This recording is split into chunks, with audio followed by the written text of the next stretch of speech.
Alex said, I'm Yvette, and so it's very nice to see you all today. So first, we're going to start out by talking about pre-adverse action letters. So, of course, everyone wishes and hopes that a hiring process is going to go smoothly, but sometimes when you're working on a pre-employment background investigation, it's going to reveal some adverse information that maybe is incompatible with the position that you're hiring for.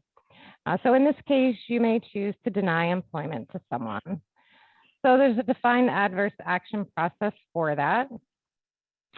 So we are going to go ahead and explain what an adverse action is. So adverse action in employment is anything that changes an applicant's employment status in a negative way. So most commonly, it's applied to the hiring process when an employer decides not to hire someone.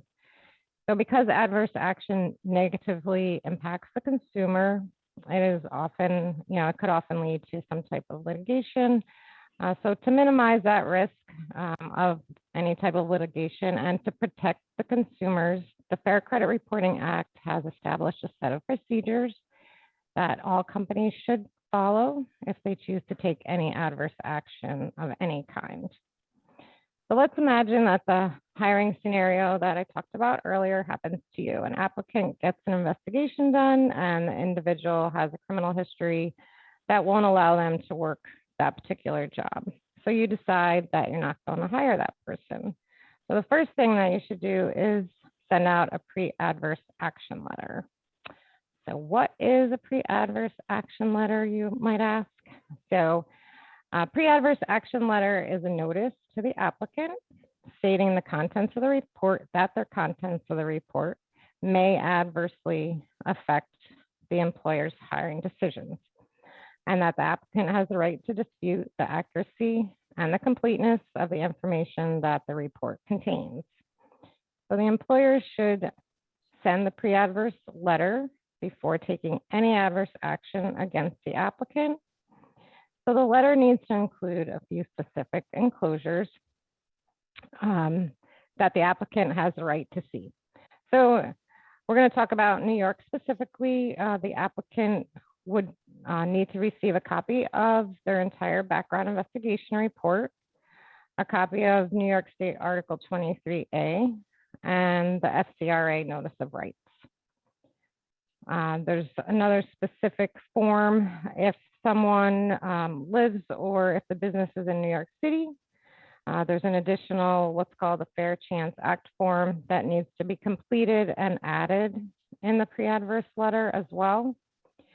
So in our software, the enclosures that need to be included are all part of the applicant's report, which you can download as a PDF.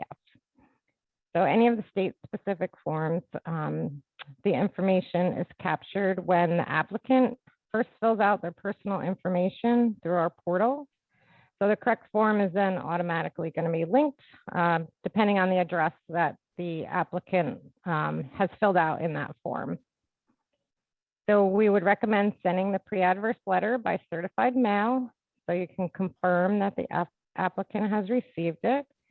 Once the applicant does receive the letter, they have the opportunity to dispute any information that they feel is inaccurate or incomplete.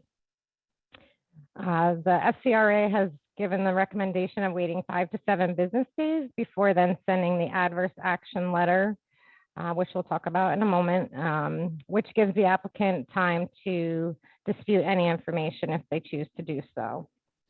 So now I'm going to go ahead and turn it over to Jillian, and she is going to explain the process of a dispute. So take it away, Jillian. Thank you, Yvette. So here at CI, we use primary source verification. So if we have to verify a diploma, we'll call the school directly. Same goes for employment. We'll call the employer directly. However, mistakes like basic human errors do happen, especially in data entry. It can cause a potentially good applicant to be rejected from a job. If an applicant wants to dispute adverse information on their report, they would reach out to us and we would put them in touch with the investigators that handle the disputes.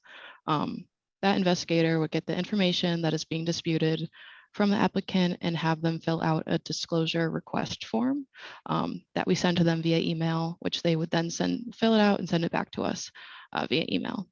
The form is meant to confirm the written description of the dispute. We will immediately open a reinvestigation even before receiving the form back as well. We notify the client that their applicant is disputing information and just recommend them not to take any adverse action against them yet.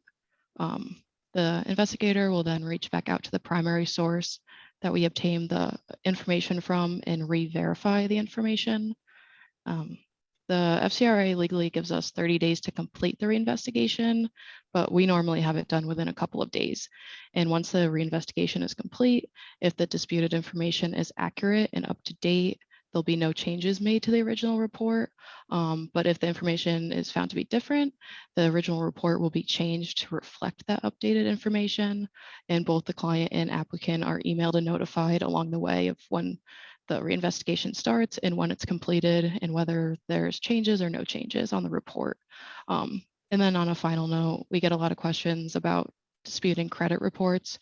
We are unable to change any of that information, so we would direct the applicant to contact TransUnion directly. And that's on disputes. Yvette will now wrap up the adverse letter process. Okay, so as I mentioned earlier, the recommended time to wait between sending out a pre-adverse action letter and an adverse action letter is 5 to 7 business days. So the adverse action letter then informs the applicant that you're officially not going to hire them for that job.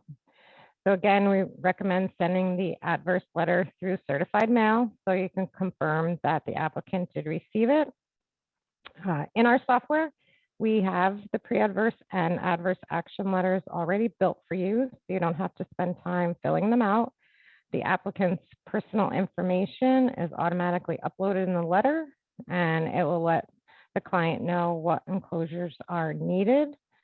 You can also copy and paste that information onto your letterhead if you want to have the letter with your letterhead, that you can do as well.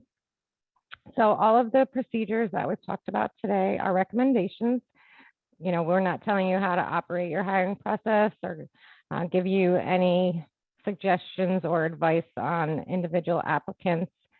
You would have to decide on your own and your company policies as far as hiring somebody.